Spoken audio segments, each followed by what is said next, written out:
Okay, y'all, we are going to get started on Chapter 10. I really can't believe we are on Chapter 10 already. It feels like the semester is kind of flying by. Happy October, happy fall. It doesn't feel like fall, but here we are. So Chapter 10 is on Customer Relationship Management, or CRM. It's a very important topic in marketing, so I'm excited to dive in with you guys. I'm going to use a clicker today. Mostly because I can't get the swiping to work on the monitor, but we're going to see how this goes. Maybe it'll make it a little bit easier on us.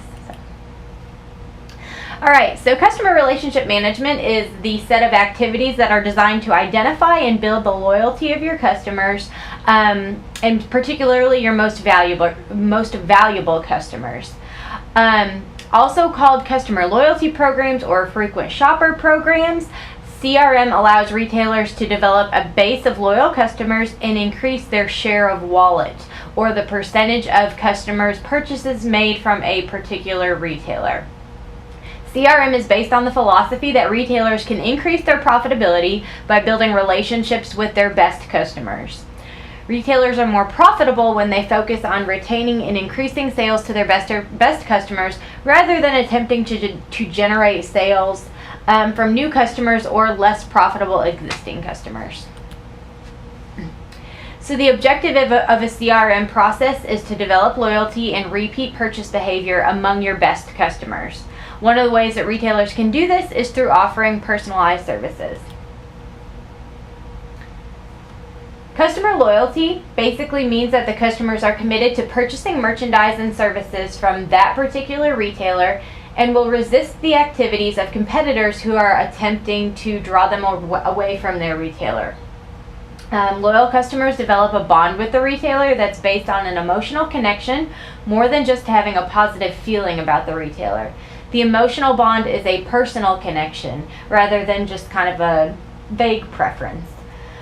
While all of the elements in a retail mix contribute to the development of customer loyalty and repeat purchase behavior, customer service and personal attention are the two most effective methods to build loyalty.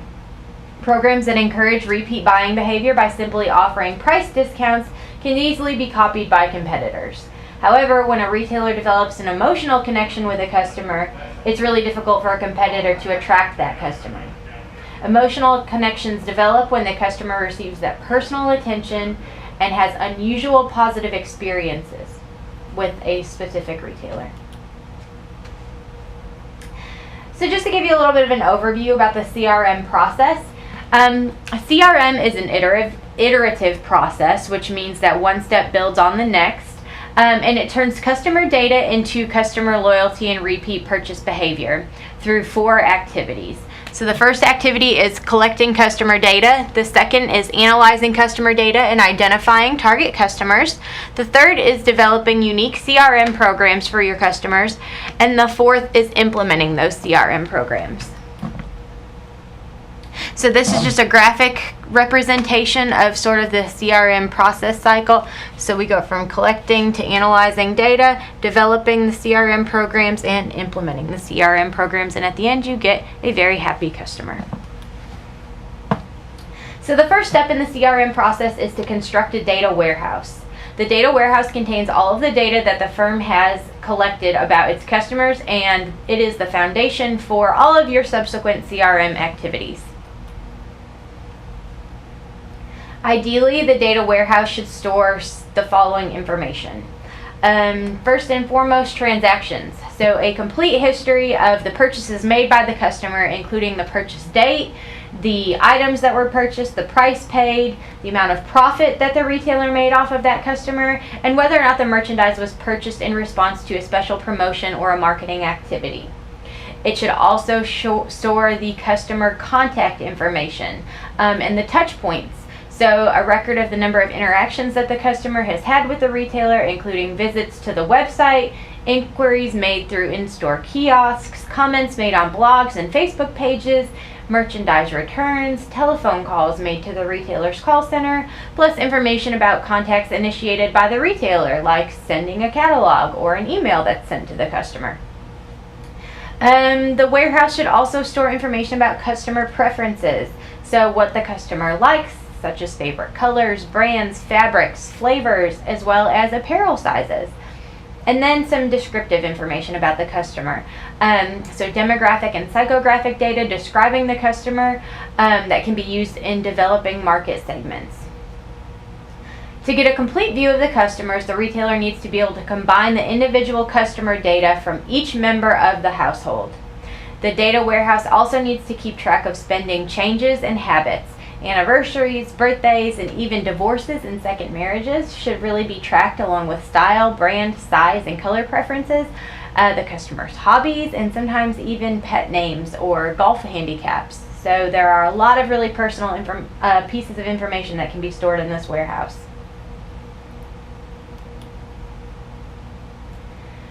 So when you're collecting customer shopping data, the first thing that you need to do is ask for identifying information. Some retailers ask customers for identifying information like their phone number or their name and address when they ring up a sale. The information is then used to link all of the transactions to that specific customer. Some customers might be reluctant to provide this information and they feel like the sales associate is violating their privacy. So that really comes down to an opportunity for that salesperson to use their salesperson skills and techniques to develop a sort of preliminary relationship with the customer that makes the customer feel comfortable with providing that identifying information. Excuse me. The next thing that needs to happen with the data is that it needs to be connected to the internet and the store purchasing data. So when customers use third-party credit cards like a Visa or a MasterCard to make a purchase in the store, the retailer can't identify the purchase by the customer. However, if the customer uses the same credit card while shopping at the retailer's website and providing shipping information, the retailer could connect the store purchases and the online purchases through the credit card use in store and on its electronic channels. Frequent shopper programs or loyalty programs are basically programs that identify and provide rewards for customers who patronize a specific retailer. Retailers issue customers a frequent shopper card, and customer information is automatically captured when the card is scanned at the point of sale terminal. So a place like Kroger uses its Kroger Your Alternate ID or the Kroger shopping card to track customer purchases by entering that ID versus identifying customer data like a phone number, an email address, or social security number. Typically, customers are more comfortable providing their alternate ID rather than more personal information. But when a customer enrolls in one of these programs, they'll provide some descriptive information about themselves or their household. And then customers are also offered an incentive to show the card when they make purchases. Like when you scan your card, you get gas points. That's generally not Kroger just like trying to do you a solid and give you cheaper gas. They're actually trying to get you to scan your card with every purchase so that they can understand what you're purchasing and when and why. Then a retailer obviously needs to place RFID chips on their merchandise. The RFID reader in a store can acquire the customer's personal information from a really small device carried by customers and RFID tags on the merchandise that they want to purchase. So using a global satellite tracking system, the store reader could also collect information about where the customer has been in the store. So obviously we've kind of alluded to this already, but there are some issues with privacy in CRM programs. While detailed information about individual customers enables retailers to target information and promotions and provide greater value to their customers, consumers are somewhat concerned about retailers violating their privacy when they collect this information. Even if a CRM database benefits the retailer's relationship with the consumer, if a customer's data is not kept secure and it is susceptible to identity theft, multi-channel retailing could cease to exist as we know it. The degree to which consumers feel that their privacy has been violated depends on, number one, their control over their personal information when engaging in marketplace transactions, and then also, number two, their knowledge of the collection and use of their personal information. You all have probably heard of cookies or seen something to do with cookies when you're browsing the internet. I'm not talking about like the Oreos and chocolate chips and things like that, but cookies when you're browsing the internet are referring to the small files that are stored on a customer's computer that identify the customers when they return to a website. Due to the data in the cookies, Customers do not have to identify themselves or use passwords every time they visit a store.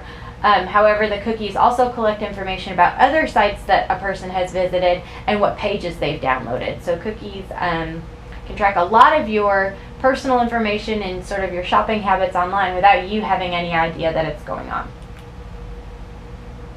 In the United States, legal protection for privacy is very limited. Existing legislation is limited to the protection of information in a few specific contexts, including government functions and practices in credit reporting, video rentals, and banking. Proactive retailers can also increase a customer's confidence by adopting a strategic privacy by design approach. This requires input from various departments, including marketing, legal, HR, and IT, before making any choices that might affect a customer's privacy. Retailers could also promise to only retain customer data for as long as that data is being used and then destroying the data. Retailers can undertake explicit legal reviews to determine what personal information consumers may access and edit. They can provide better buying security measures, and they can appoint privacy advocates to communicate privacy concerns throughout the organization and ensure that the firm is adhering to its privacy policies. The European Union is a lot more aggressive in protecting consumer privacy, and its provisions include stipulations like businesses not being able to collect consumer information unless they have a clearly defined purpose, such as completing a transaction. That purpose must be disclosed to the consumer from whom the information is being collected. The information can only be used for that specific purpose and no other purposes. The business can only keep information for that stated purpose. The European Union perspective is that customers own their personal information. Retailers need to get consumers to explicitly agree to share this personal information, which is referred to as opting in. In contrast, personal information in the United States is generally viewed as being public domain, and retailers can use it any way that they want to. U.S. consumers must explicitly tell retailers not to use their personal information, so they must opt out. So two completely opposite ends of the spectrum. So in Europe, consumers have to opt into sharing their personal information. They're automatically opted out unless they voluntarily opt in. In the United States, we are opted in automatically unless we elect to opt out. So just kind of interesting differences between marketing in the United States and marketing in Europe. Alright, so the next step in the CRM process is to analyze the customer data and convert that data into information that will help retailers develop programs for building customer loyalty. Two objectives for analyzing customer databases are, number one, identifying the retailer's best customers, and number two, using analytical methods to improve decisions made by retail managers. One of the goals of CRM is to identify and cater to the retailer's most valuable customers. Retailers often use information in their customer databases to determine how valuable each customer is to their firm. Customer lifetime value, or CLV, is the expected contribution from the customer to the retailer's profits over the entire relationship with the retailer. Retailers typically use past behaviors to forecast their CLV. Some of the costs associated with a customer are the cost of advertising and promotion used to acquire the customer, and the cost of processing merchandise that the customer has returned. So you really want to look at a net value of your customer, so profits minus costs. Retail analytics are applications of statistical techniques and models that seek to improve retail decisions through the analysis of customer data. Data mining, it's a huge buzzword right now, really trendy term. It's an information processing method that relies on search techniques to discover new insights into the buying patterns of customers using really large databases. Three of the most popular applications of data mining are market basket analysis, targeting promotions, and assortment planning. So market basket analysis is a specific type of data analysis that focuses on the composition of the basket or bundle of products that's purchased by a household in one single shopping occasion. This analysis is usually used to suggest or for help suggesting where to place merchandise within a store. Beyond aiding decisions about where to place products in a store, market basket analysis can also help to provide insights into assortment decisions and different types of promotions. By analyzing which products the retailer's most valuable customers purchase, the manager can ensure that they are available in the store at all times.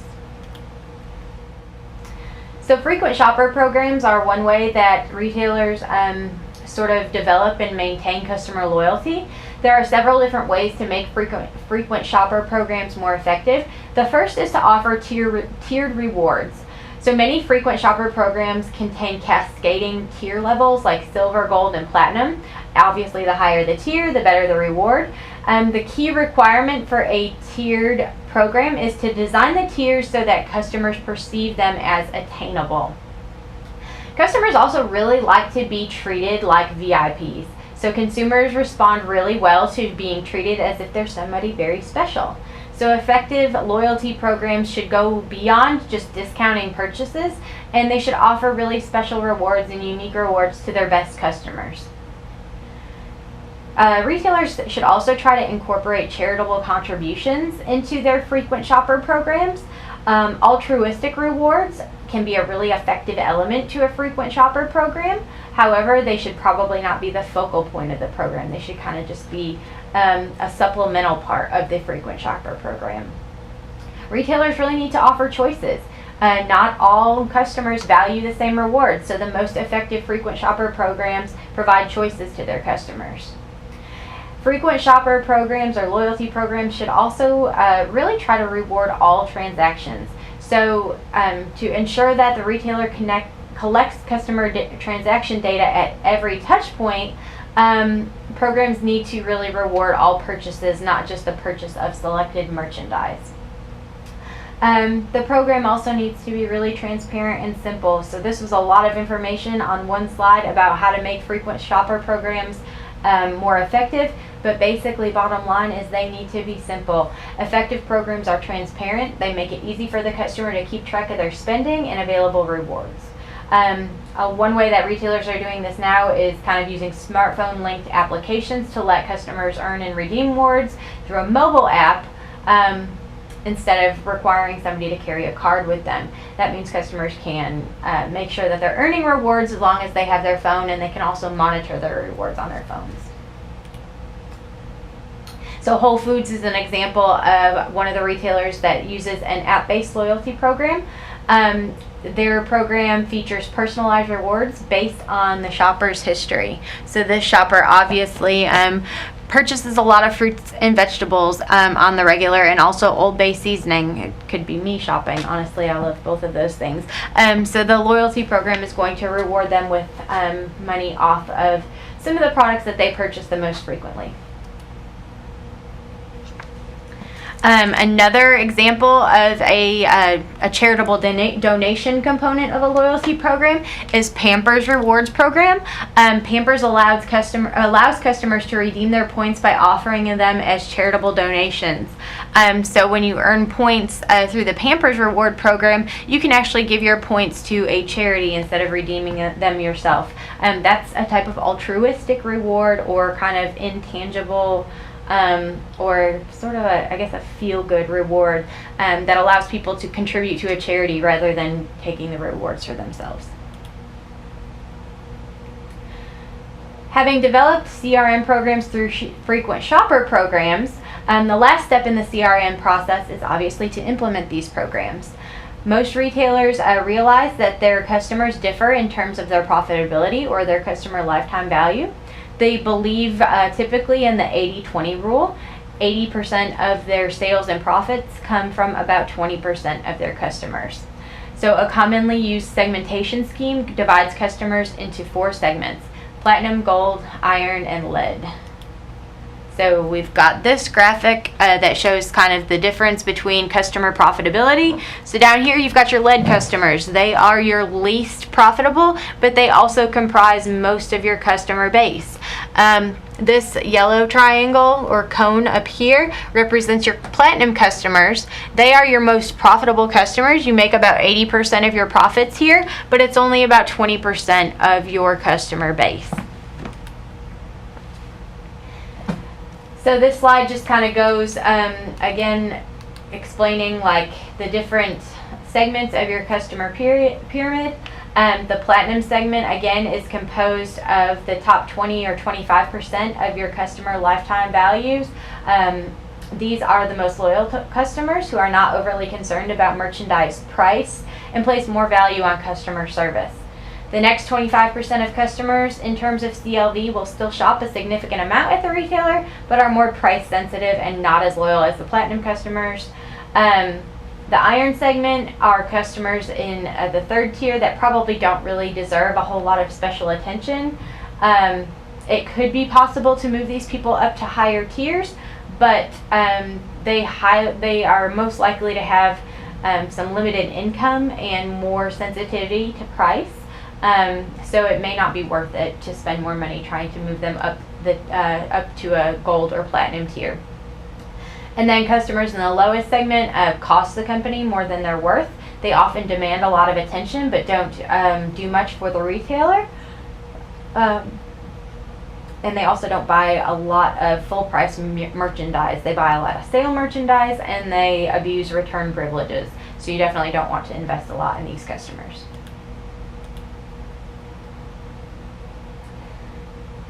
So obviously one of the goals of CRM is customer retention. Two approaches that retailers use to retain customers and increase the share of wallet are personalization and community. With the availability of customer level data nowadays and our kind of advanced analysis tools, retailers can now economically offer unique benefits and target messages to individual customers. So they now have the ability to develop programs for small groups of customers and even for specific individuals. Many small local retailers have always practiced one-to-one retailing or developing retail programs for small groups or for even individual users. They know each of their customers, they greet them by name when they walk into the store, and they recommend merchandise that they know the customers will like. Another aspect of personalization is to involve the best customers in the retailer's business decisions. Some retailers ask their best customers to participate in focus groups to evaluate alternatives that the retailer is considering. Developing a community is also helpful in implementing a CRM program. Retailers can develop a real sense of community amongst their customers. And a retail brand community is a group of customers who are bound together by their loyalty to a particular retailer and the activities of the retailer sponsors and organizes. By participating in a brand community or retailer community, customers are more reluctant to leave the family and therefore leave the other people who are loyal to that particular retailer. Increasing the sales made to good customers is referred to as customer alchemy, converting iron and gold customers to platinum customers. So this is converting the middle two tiers of your customer pyramid to the top tier. Customer alchemy involves offering and selling more products and services to existing customers and increasing the retailer's share of wallet with those customers. Add-on selling is selling additional new products or services to existing customers, such as a bank encouraging a customer with a checking account to also apply for a home improvement loan with the bank. So those are a couple of ways that retailers can move customers up from those middle segments to that top platinum segment. So while you're looking at the middle two segments of the customer pyramid and thinking about ways to move them up, you still have that lowest segment at the bottom, the lead segment, and those are typically your most unprofitable customers. In many cases, the bottom tier of customers actually has a negative CLV or customer lifetime value. Retailers actually lose money on every sale that they make to these customers.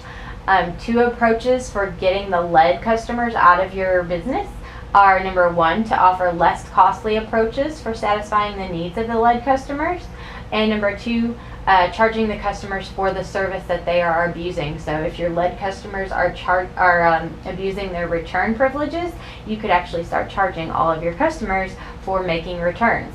It will probably wind up being that your platinum customers don't abuse return privileges, so they don't need to be they don't worry about the extra charges because they're not ever charged, but your lead customers are